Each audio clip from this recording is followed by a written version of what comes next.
और इस वक्त सीधे आपको ले चलते हैं लखनऊ, जहां पर बीजेपी नेताओं की आज सीबीआई कोर्ट में पेशी है, आरोप तय होने। लेकिन इस बीच ये तस्वीरें आपको हम दिखा रहे हैं, कोर्ट के लिए रवाना हो चुके हैं मुख्यमंत्री योगी आदित्यनाथ के साथ लालकृष्ण आडवाणी, उमा भारती और बाकी नेताओं की अहम बैठक यहां वीवीआईपी गेस्ट हाउस में चल रही थी। लेकिन ये बैठक खत्म हो गई। अब इसके बाद यहां से निकलते हुए ये काफिले की तस्वीर आप देख रहे हैं। काफी तादाद में वहां पर बीजेपी के कार्यकर्ता भी मौजूद, और ऐसी ही भीड़ कुछ कोर्ट के बाहर भी दिख रही है, जहां पर बीजेपी के कार्यकर्ता मौजूद हैं। हमने जो आरोप लगे, हम लोग कोई गिलानी नहीं, हमने तो उस ढांचा को तोड़वाया है रामलला का मंदिर बनाने के लिए। रामलला का भव्य मंदिर बनेगा, सभी लोग चाहते हैं, देश की जनता चाहती है, 80% देश का मुसलमान चाहता है कि आपसी सहमति के आधार पर भव्य मंदिर का निर्माण हो। ठीक sir, thank you sir. Ramvilas Vedanti को आप यहां सुन रहे थे, साफ तौर पर वो ये कह रहे हैं कि ढांचा हमारे कहने पर गिराया गया, लेकिन उन्होंने ये कहा कि उमा भारती और आडवाणी की इसमें कोई भूमिका नहीं है, मेरे कहने पर जो हुआ वो हुआ। लेकिन आरोप तय करने हैं कोर्ट को। और ये तस्वीरें आपको हम दिखा रहे हैं, कल्याण सिंह को अपनी तस्वीरों में देख रहे हैं, योगी आदित्यनाथ मुख्यमंत्री उत्तर प्रदेश के, उनके साथ ये अहम बैठक वीवीआईपी गेस्ट हाउस में चल रही थी। इसके अलावा कल योगी आदित्यनाथ भी अयोध्या जाने वाले हैं। तो ये मामला अपने आप में बेहद गर्माता हुआ, क्योंकि केंद्र में राम मंदिर का मुद्दा है। लेकिन कोर्ट आज क्या कहता है, सबकी निगाहें इस बात पर टिकी हैं। कोर्ट क्या आरोप तय करता है। हालांकि अपने अपने पक्ष रखे जा चुके हैं कोर्ट के सामने, और आज जब ये आरोप तय होंगे तो उसके बाद तस्वीर कुछ और साफ होगी, निकलकर सामने आएगी। साथ ही सुप्रीम कोर्ट इससे पहले ही ये कह चुका है कि 2 साल में इस मामले को निपटाया जाना है। कोर्ट में सुनवाई से पहले इस मामले पर क्या कहना है उमा भारती, विनय कटियार, साध्वी रितंभरा और रामविलास वेदांती का, देखिए। 6 दिसंबर को अयोध्या में मौजूद थी और ये भागीदारी खुली हुई थी, और इसमें तो भाजपा के करोड़ों कार्यकर्ता, लाखों अधिकारी और हजारों नेता शामिल हुए हैं, सारे ही नेता। तो इसलिए इसमें ऐसी कोई बात कहीं मुझे मिली नहीं ना आज तक की कोई साजिश थी। ये तो खुला आंदोलन था, जैसे इमरजेंसी के खिलाफ आंदोलन हुआ था वैसा था ये तो। जहाँ भगवान रामलला विराजमान है, अगर आपने गई होंगी, दर्शन किया होगा, तो वहाँ पर जहाँ विराजमान है, हाई कोर्ट ने अपने जजमेंट में बोल दिया है यही राम की जन्मभूमि है। तो बाबरी कहाँ से आ गई?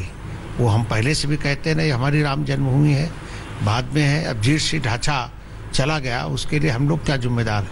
लाखों लोग आए कि हटना चाहिए, हटा दिया लोगों ने। अब उसके लिए हम लोग क्या जिम्मेदार हैं? हम लोग तो जिम्मेदार हैं नहीं, लाखों लोगों की भीड़ ने किया है।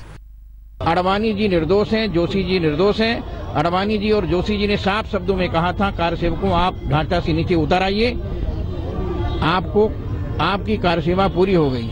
विश्व हिंदू परिषद ने निर्णय लिया था कि एक मुट्ठी बालू ले जाएंगे और राम चबूतरी में छोड़ेंगे, यही हमारी कार्यसेवा होगी। लेकिन राम भक्तों ने सोचा कि जब तक ये रामलला का खंडहर रहेगा तब तक मंदिर का निर्माण नहीं होगा। इसलिए उस रामलला के खंडहर को तोड़कर भव्य मंदिर निर्माण करने के लिए हमने कार्यसेवकों को ललकार कर ढांचा को तोड़वाया। ये राम नाम सत्य है, रामलला का ढांचा ध्वस्त है। अब सुप्रीम कोर्ट ने कहा है कि 2 साल में फैसला आना चाहिए, तो हमें भरोसा करना चाहिए कि जल्दी फैसला आएगा। लेकिन आपको लगता है कि जो काम 10 साल यूपीए सरकार ने नहीं किया वो इस सरकार के 3 साल में हो गया? अच्छा है, सब काम जल्दी जल्दी होने चाहिए। आडवाणी जी हैं, मुरलीधर जोशी हैं, आप हैं, बहुत जिन लोगों के ऊपर चार्जेस सीबीआई कोर्ट फ्रेम कर रही है, आपको क्या लगता है कि सच में इस तरीके के जो आरोप लगाए गए हैं सीबीआई के द्वारा, वो उनके पास कुछ तथ्य भी हैं? ये तो उनको प्रस्तुत करने पड़ेंगे, क्योंकि हम लोग षड्यंत्री नहीं हैं। षड्यंत्रों के संघारी तो हैं पर षड्यंत्री नहीं है। तो आरोपी नेता ये कहते हुए कि षड्यंत्र यहां पर कोई नहीं हुआ, जो हुआ वो खुल्लम खुल्ला हुआ, जनभावना थी। लेकिन हमारे संवाददाता इस वक्त मौजूद हैं सीबीआई की विशेष अदालत के बाहर। सीधे रुख करेंगे कुमार अभिषेक का। कुमार, वीवीआईपी गेस्ट हाउस से नेता निकल चुके हैं, अभी वहां किस तरह की हलचल है, कितना वक्त इनको वहां पहुंचने में लगेगा?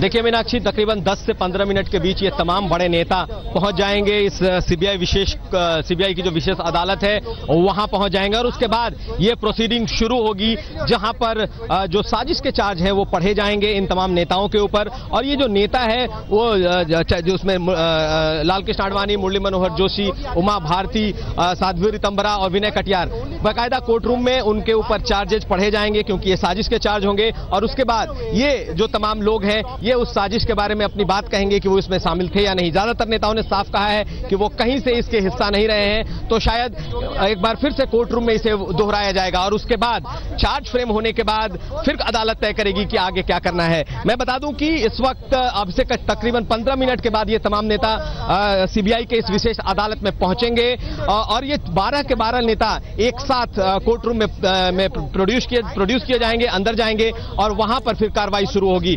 इंतजार हो रहा है कि यहां पर तमाम जो लोग हैं लाल कृष्ण आडवाणी से लेकर के जितने नेता हैं वो आएंगे। कई कार्यकर्ता भी यहां पहुंचे हैं, लेकिन फिलहाल लोगों को यहां से दूर रखा गया है। हेवी सिक्योरिटी यहां पर लगाई गई है, काफी कड़ी सुरक्षा रखी गई है। कुछ देर में जैसे ही वो अदालत पहुंचेंगे उसके बाद ये कार्रवाई शुरू होगी। मीनाक्षी जी, लौटते हैं कुमार आपके पास और अपडेट के लिए, लेकिन क्योंकि ये बहुत बड़ा दिन है, अहम सुनवाई और अहम आज इसलिए भी क्योंकि आरोप क्या होंगे ये तस्वीर साफ होगी। लेकिन लखनऊ में इस मामले पर विनय कटियार से बात की हमारी संवाददाता मौसमी सिंह ने।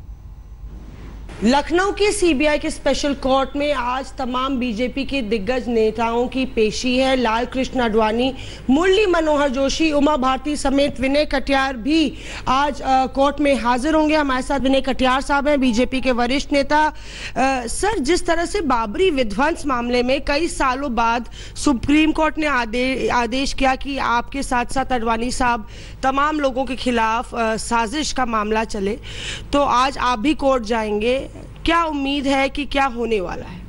अब कम से कम आप लोग बाबरी विध्वंस तो शब्द खत्म करिए जी। जहाँ भगवान रामलला विराजमान है, अगर आपने गई होंगी, दर्शन किया होगा जी, तो वहाँ पर जहाँ विराजमान है, हाई कोर्ट ने अपने जजमेंट में बोल दिया है यही राम की जन्मभूमि है जी। तो बाबरी कहाँ से आ गई? वो हम पहले से भी कहते हैं ना, हमारी राम जन्मभूमि है, बाद में है। अब जीर्ण सी ढांचा चला गया, उसके लिए हम लोग क्या जिम्मेदार है? लाखों लोग आए कि हटना चाहिए, हटा दिया लोगों ने। अब उसके लिए हम लोग क्या जिम्मेदार हैं? हम लोग तो जिम्मेदार हैं नहीं, लाखों लोगों की भीड़ ने किया है। तो राम की जन्मभूमि है, आज हम लोग सब पेशी पर जा रहे हैं। अब उसमें देखेंगे मजिस्ट्रेट का क्या रुख होता है, किस प्रकार की संचालित होती है अदालत। हम लोग तो अब उसमें एक प्रकार से मुलजिम हो गए हैं, तो उस भूमिका में रहेंगे। नहीं, पर कटियार साहब, वो तो हम समझ रहे हैं, पर आप पर आरोप है कि आपने भड़काऊ भाषण दिए, कार सेवकों को उकसाया। आप लोग अगर इस तरह की स्पीचेस नहीं देते तो शायद इतना मामला बिगड़ता नहीं। लोगों को रोकने की जगह आपने भी भड़काने का काम किया, पूरी साजिश रची।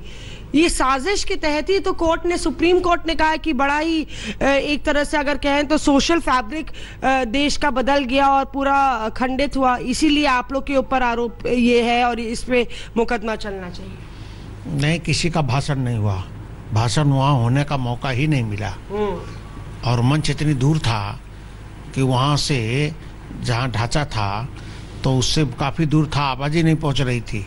तो ऐसे आप लोग भाषण नहीं, मंच तो बहुत दूर था, वहाँ से बहुत दूर मंच था। तो ऐसी स्थिति में वहाँ से कोई भाषण किसी का हुआ ही नहीं। अच्छा, आपने पहले रोकने की कोशिश की, ढांचा गिरा? अरे वो सब ढांचे पर लोग चढ़ गए, वहाँ रोकने कौन? हम लोग तो उधर मंच पर थे, वहाँ पता भी नहीं चला।